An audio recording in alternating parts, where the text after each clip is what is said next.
Steel Scarab, written and read by Memory Pending. After recent events with the attack of Phantom Task, the UN had demanded that something was to be done about the growing threat towards IS Academy and the world's future regarding the pilots that would surely be coming from there. While the Council could sit and point fingers at each other, blaming themselves for letting secret organizations collect so much power and resources, it was instead decided that Germany should provide one of the many avatars to the school as a means of defense. Feeling it was only fair to mention that none of the avatars had been perfected,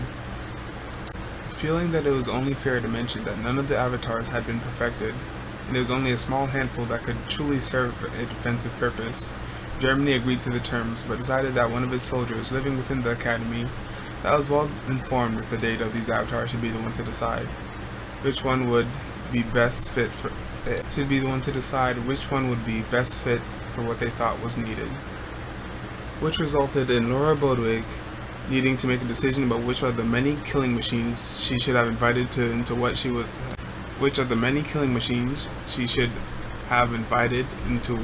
growing to consider her new home. She knew that they would need some heavy firepower to protect themselves, and yet she knew that the avatars were all rather unstable. And as she skimmed over the case section, she suddenly saw just before the long list of killers and killing that a single Kepri. She blinked trying to think back to it. If she remembered correctly, it was one of the few defensive models created. Its perfect, unlike all the other models, was not to protect through destruction, but to rescue, protect first, and subdue the threat after it was completely safe. And it was one of the few based on a god, Laura rubbed her chin. If only she could remember a bit of lore about that god particular. She believed him to have been Egyptian, and maybe based off of the beetle? She nodded and opened up the avatar's file, before getting a glimpse of its bright crystallized eyes and smiling. She did know this avatar, as one of the favorite among many recruits. It had a very high morale standpoint and never gave up on its missions, always teaching the new soldier that their job is never to destroy but to save lives and preserve humanity and all of its peaceful creations. It was even a favorite of Laura herself at some point, as she was often left in its care after intense and traumatic operations, most of which had been locked deep away in her mind in hopes of forgetting it forever. She couldn't help but smile. This was definitely the one she wanted to invite here, regardless of how it might make the other girls feel about having a massive beetle around to protect them. At first, she knew they'd come around. Kepri was here to protect humanity until the final sunset, even though it is he who brings the dawn. She remembered the line from Ms. Laura and smiled, before reporting in the avatar that she had chosen. It was only a few days before the master beetle arrived on campus, scaring most of the girls off in an instant. It looked around the campus and spotted Laura on the rooftop, and began flying up to greet her. Unlike Cecilia and Ren, who screamed at the nightmare fuel image of a giant beetle flying up the side of the building during what should have been a relaxing lunch flirting with Ichika, they were instead preparing their respective long-range, or in Ren's case, mid-range weapons to shoot it down before Laura dashed over to it weaponless and hugged one of its massive forelegs. "It is an honor to be invited to your new home," it said, making a gentle motion to pat her head. "Well, you are one of the best avatars for the job," she said. "It is great to see you again, Kep." "Well, I suppose Agni would have tried to level the building as soon as he began arguing with himself," Kepri agreed. "But maybe..." It thought for a moment. "My brethren are all rather destructive, aren't they?" He had a rather synthetic voice, but his creator made it as friendly as possible in all languages he could. He was a devout believer in Kepri and wanted to at least come close to doing his god justice. And Kepri's AI was raised well enough for all of the soldiers to believe the original god would be someone worth following, which undoubtedly made his creator overjoyed. "Will you please introduce me?" "Of course," Laura nodded. "This is Cecilia, Ren, and Nichika, my wife." The black-haired boy let out a sigh at that. "Laura, has he consented to that title?" Kepri asked in a very scolding manner. Well, not yet, but I have called the dibs," Laura said. "You cannot call dibs on others' lives," Kepri said. He settled down into a sitting position. "I am very sorry about her past transgressions. I didn't have nearly enough time with her as most of the other soldiers." Laura sighed as Kepri began glowing faintly. "Well, as you heard, I am Kepri.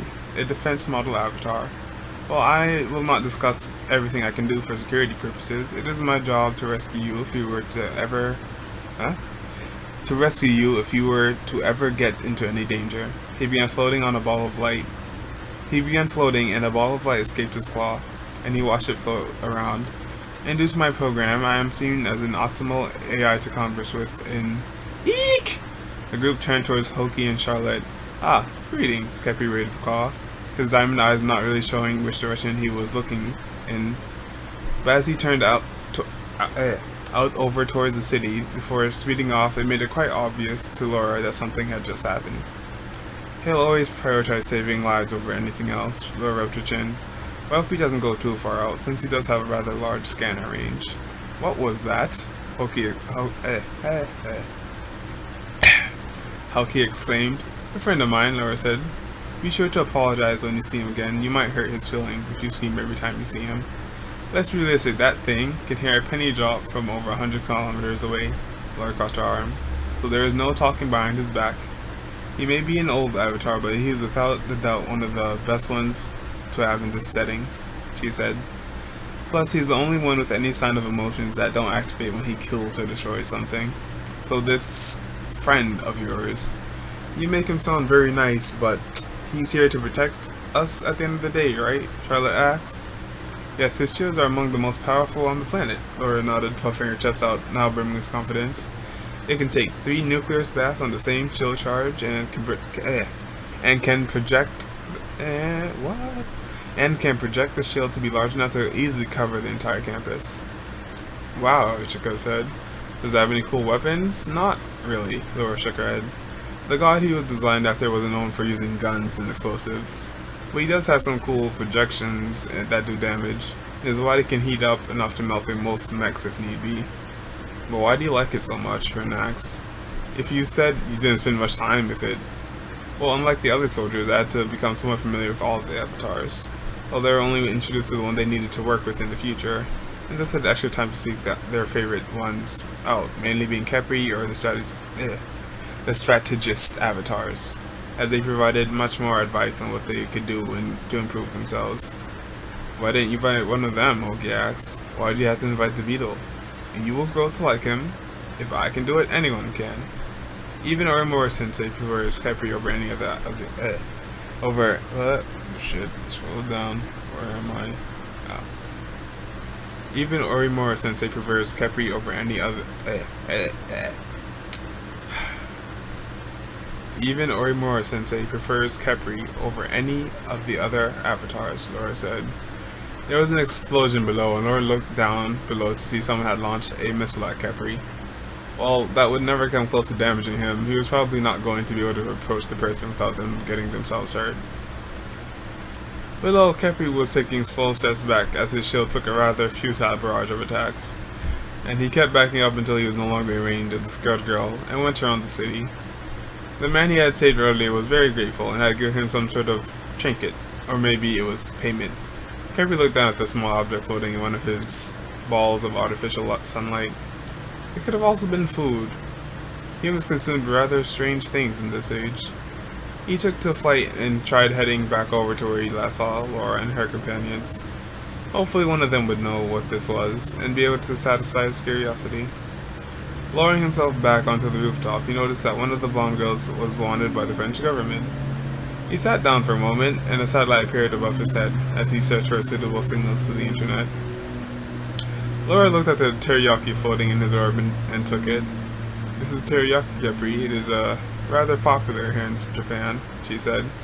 He nodded and continued his scan. She thought for a moment and realized that Charlotte was no longer legally allowed here by our country, and tried to get Kepri's attention before his satellite closed up and slided back down into his head.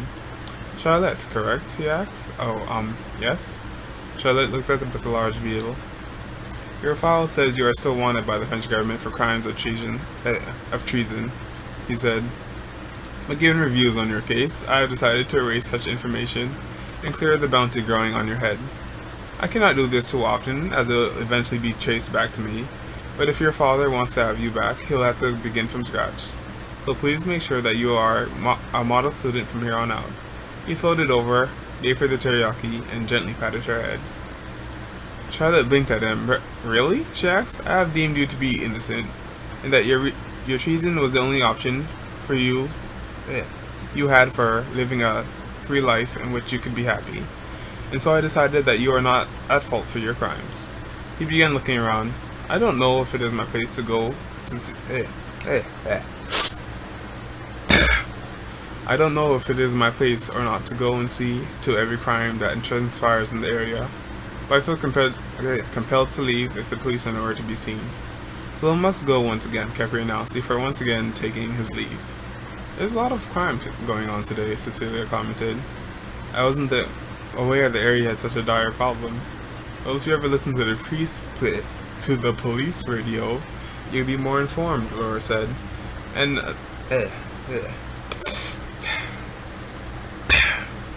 And another one of Capri's mentionable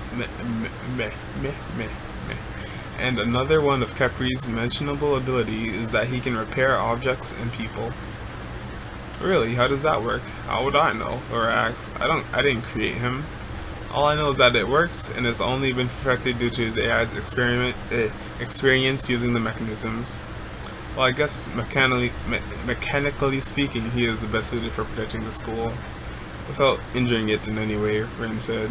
But can he even fit in the hallways, she asked. I never thought about that, Laura rubbed her chin.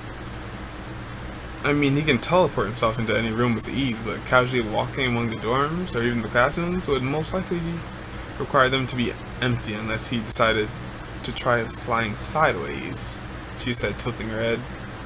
That could also work. She rubbed her chin for a while and took out her phone. Capri, please hurry back when you're finished with that. We may need to Please hurry back when you're finished with that. We may need to test your ability to walk through the halls.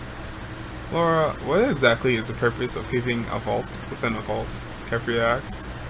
For extra security, Laura said. Isn't that obvious? But the second vault is empty, and the owner said it was always empty, Capri said, hovering back down to Laura, who hopped onto his back as he descended down to ground level. Japan is full of weird people. I suggest you try not to search into too many things here, she said. Oh, I see, this is a problem, Capri said, scanning the rather narrow hallway. I suppose I will have to stay in the maintenance bay then. Capri, the duo turned to see I'm not gonna be able to say that, am I? Chifuyu. Fucking word.